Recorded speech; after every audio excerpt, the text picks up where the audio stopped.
어제 우리 2장에 이어서 오늘 3장은 이런 내용입니다.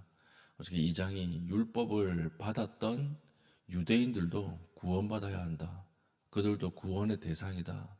그들은 율법을 받았을 뿐 율법을 지키면서 살지 못하기 때문에 그들도 여전히 죄인이다. 라고 이렇게 말하는 것으로 끝이 났죠. 그리고 나서 이제 이 말을 들은 유대인들이 반론을 하는 것입니다. 사도 바울에게 반론을 하는데 이 반론들을 인용해 가면서 사도 바울이 구원에 대해서 설명을 하고 있는 것이 오늘 3장입니다.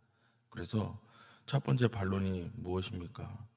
율법을 받았는데 우리도 구원받아야 될 대상이다. 그러면 말씀 받은 게 무슨 의미가 있는가? 이렇게 물어보는 거예요. 그래서 17절 보니까 그런즉 유대인의 나음이 무엇이며 할례의 유익이 무엇이냐 이렇게 물어봤다는 거예요. 그럼 유대인으로 태어난 거 아무 의미 없네, 할례 받은 거 아무 의미 없네, 이렇게 공격하는 사람들이 있었다라고 하는 것이죠. 그에 대해서 답변을 어떻게 합니까? 2절 범사에 많으니, 모든 것이 유익하다는 거예요. 유대인으로 태어나고 할례를 받은 것이 모든 게 다 유익한데 특별히 한 가지를 내가 얘기하겠다. 우선은 그들이 하나님의 말씀을 맡았음이니라. 하나님의 말씀을 맡았다. 하나님의 말씀을 알고 있다는 것이 가장 큰 유익이다. 이렇게 이야기하고 있는 것이죠. 쉽게 이야기하면 이런 것입니다. 믿는 집에서 태어났다고 해서 구원받습니까? 아니죠. 믿는 집에서 태어난 그 자체가 우리를 구원하는 건 아니에요. 그 믿는 집에서 태어나는 것이 아무 의미가 없나요? 아니요. 믿는 집에서 태어났다라고 하는 것은 내가 죄인이라고 하는 것을 빨리 깨닫게 만드는 유익이 있죠. 이런 것을 이야기하고 있는 것입니다. 믿는 집에서 태어난 것이 나를 구원하는 것은 아니지만 내가 죄인이라고 하는 것, 하나님의 말씀을 일찍 받아들임으로 해서 하나님 앞으로 나아가는데 유익이 있다. 이렇게 이야기를 하는 것이죠. 그래서 율법이라고 하는 것은 무엇이냐면 현미경이라고 보면 돼요. 현미경. 20절 보십시오. 20절.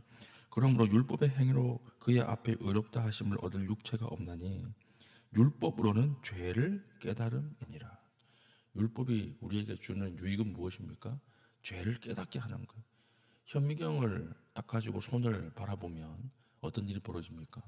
손이 평소에 깨끗한 줄 알잖아요. 아무거나 막 주워 먹죠. 손 가지고. 근데 현미경으로 손을 딱 바라보는 순간에 수많은 세균이 있다고 하는 것을 우리가 알 수 있습니다. 그러면 함부로 못 집어먹잖아요.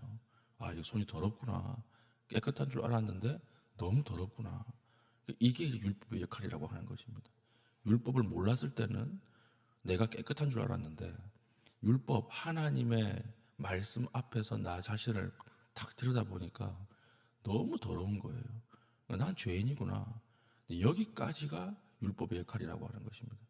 현미경은 얼마나 죄가 많은지, 얼마나 더러운지를 알려주기만 할 뿐, 보여주기만 할 뿐, 뭐는 없어요? 깨끗하게 할 능력은 없어요. 깨끗하게 하는 것은 현미경이 할 수 없습니다. 그냥 보여줄 뿐이에요. 사도 바울이 율법을 맡았다라고 하는 것은 이런 것이다. 율법이라고 하는 것은 너희가 얼마나 더러운지 보여줄 뿐이다. 그러므로 너희가 율법을 맡았다고 하는 것으로 까불지 마라. 이렇게 이야기하는 거예요. 율법을 맡은 것은 너희들이 더 하나님의 말씀을 알고 그 앞으로 나가게 하기 위함이지 율법을 맡았다라고 하는 것 자체가 너희를 구원하지는 못한다. 이렇게 이야기하고 있는 것이 첫 번째 반문이죠. 두 번째 반문은 무엇입니까? 두 번째 반문. 그러니까 또 이렇게 이야기하는 사람이 있어요. 3절. 어떤 자들이 믿지 아니하였으면 어찌하리요? 이렇게. 이 무슨 말이냐면 우리가 그럼 안 믿었으면 하나님이 일을 못했겠네? 이렇게 물어보는 거예요. 우리가 혹시라도 하나님이 이렇게 믿음을 주셨는데 그걸 거절했으면 하나님 지금까지 아무 일도 못하고 사역을 못했겠네? 이렇게 이야기를 하는 거예요. 수준 낮은 반문이죠. 하나님이 우리를 사용하십니다. 근데 우리가 불순종하면 어떻게 해요? 다른 사람 사용하시겠죠. 그렇죠? 하나님이 우리를 사용하지 못하고 하나님이 일을 못하신다.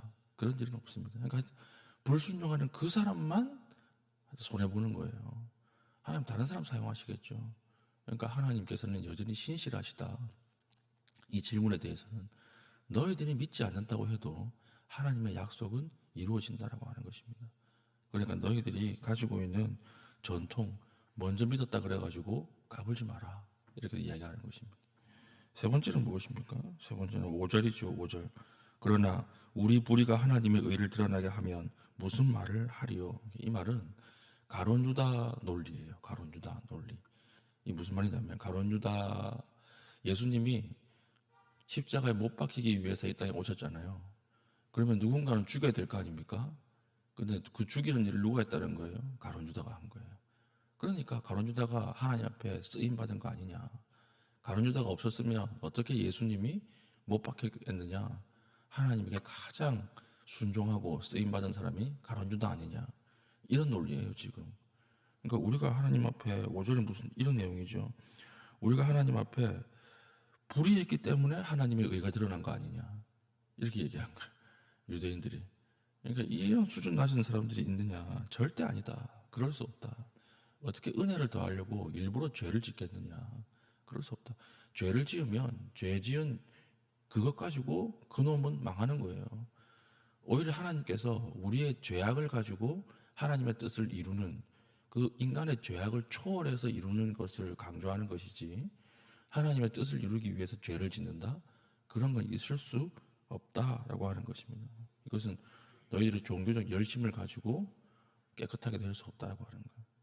그러니까 이걸 다 반론들을 모아가지고 이야기하면 무슨 말인가 하면요. 너희들이 하나님 앞에 깨끗하게 되는 것은, 하나님의 의를 얻는 것은 율법으로도 아니다.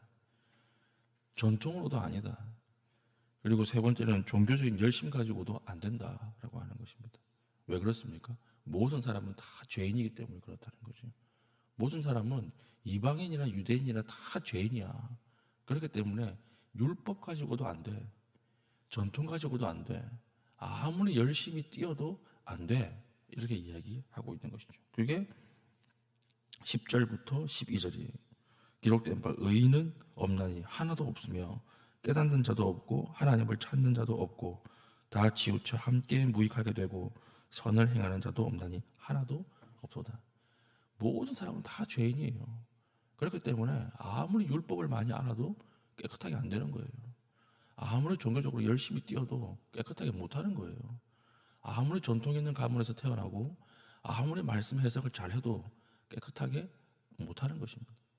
오직 깨끗하게 하는 유일한 것은 무엇입니까? 예수의 피예요.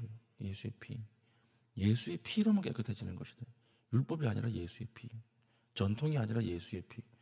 우리에게 오늘 하루 반드시 필요한 것은 무엇입니까? 좋은 설교가 아니에요. 예수의 피예요. 오늘 우리가 기도로 나아가는데 하나님께서 어제 지은 죄 무엇 때문에 용서해 주시고 용납해 주시죠? 우리의 의가 아니라는 거예요. 우리의 율법이 아니라는 거예요. 우리의 종교적 열심이 아니라는 거예요. 오직 한 가지입니다. 예수의 피. 우리는 더럽지만 예수의 피, 우리에게 쏟아져 위에 부어져 있는 예수의 피를 바라보고 하나님께서 우리를 용서해 주시고 사랑해 주시고 다시 용납해 주시는 것입니다. 오늘 우리가 기도 나왔을 때 무엇에 의지해서 나가야 돼요? 나의 열심을 가지고 나가면 안 돼요. 율법 가지고 나가면 안 돼요. 전통 가지고 나가면 안 돼요. 오직 예수의 피를 의지해서 나아갈 때 하나님 앞에 나아갈 수 있다라고 하는 것입니다. 우리가 고기를 먹을 때는 핏물 빼야 되죠. 그런데 그리스도에는 핏물 빠지면 안 돼요. 핏물이 얇아지면 안 돼요. 약해지면 안 돼요. 피에 쩔어서 나가야 돼요, 우리는. 왜 그렇습니까? 우리 위에 예수의 피가 쏟아져 부어졌거든요. 그 피에 의지해서 나가는 자만 우리는 하나님의 의에 이룰 수 있고 깨끗하게 될 수가 있다라고 하는 것입니다. 오늘 기도하는 가운데 우리 삶의 자리에서 예수의 피가 옅어진 자리가 있습니까? 아니면 예수의 피를 의지해서 나아가야 할 자리가 있습니까? 예수 피를 의지해서 하나님 앞에 나아가고 그 피를 통하여 우리가 더욱더 깨끗해질 수 있는 믿음의 신실한 주의 백성 될 수 있기를 축복합니다. 우리의 힘 가지고는 기도 못합니다. 우리의 의 가지고는 기도 못해요. 하나님 그 기도를 안 들어주세요. 그러나 예수의 피를 의지하여 기도할 때 하나님께서 그 기도 위에 함께 하실 것입니다. 우리의 기도가 오늘 예수 그리스도의 은혜와 피에 의해서 더욱더 깊어질 길을 축복합니다. 기도하겠습니다. 이 시간 기도할 때 하나님이 아니면 아무 가망이 없는 인생임을 고백합니다. 하나님 은혜를 내려주시고 예수 피를 의지하여 오늘도 기도의 깊은 지성소 안으로 들어가게 하여 주시옵소서. 기도하시고, 오늘 혜진 자매 우리 항암 치료를 위해서 입원해서 항암 치료 받습니다. 하나님 담대하게 하시고 예수 그리스도의 피로 이 자매 위에 부어 주시옵소서. 이렇게 기도하신 이후에 개인적인 기도의 제목을 가지고 기도하시고 자유롭게 돌아가시겠습니다.